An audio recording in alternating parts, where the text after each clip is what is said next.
Why do we become the biggest obstacle in our own path to success? It is one of the most frustrating and baffling patterns of human behavior. Just when things are finally starting to go well, close to a promotion, a healthy relationship, or a creative breakthrough, you suddenly find a way to ruin it. In psychology, this is known as self-sabotage. You might procrastinate until the very last second. You might pick a senseless fight with someone who loves you, or you might indulge in self-destructive habits that you know will hold you back. But here is the secret. This isn't because you are lazy, weak, or stupid. It is actually a misguided defense mechanism of your brain.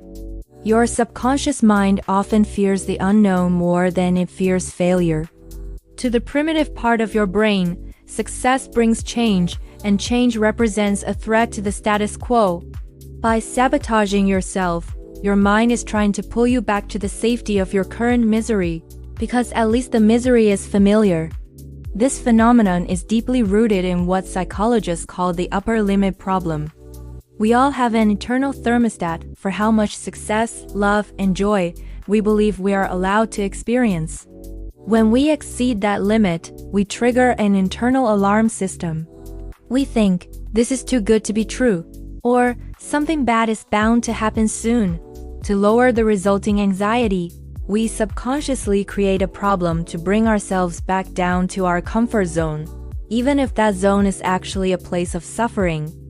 We sabotage because we don't feel worthy of the heights we are reaching. We feel like imposters in our own success stories. We are terrified that if we actually achieve what we want, we won't know who we are anymore. Our identity is so tied to the struggle that we don't know how to exist in the peace. Self-sabotage is also a way to maintain control. If you fail because you didn't try, or because you ruined it on purpose, it feels less painful than trying your absolute best and still failing. By sabotaging, you give yourself an excuse. You can say, I only failed because I started late, rather than facing the terrifying possibility that your best wasn't good enough. It is a shield made of glass. It protects your ego but shatters your future. To break this cycle, you must first learn to recognize the voices of sabotage. It often sounds like logic telling you to wait until tomorrow, or don't get your hopes up. You must train your nervous system to expand its capacity for joy. You have to teach yourself that peace is not a sign of approaching danger.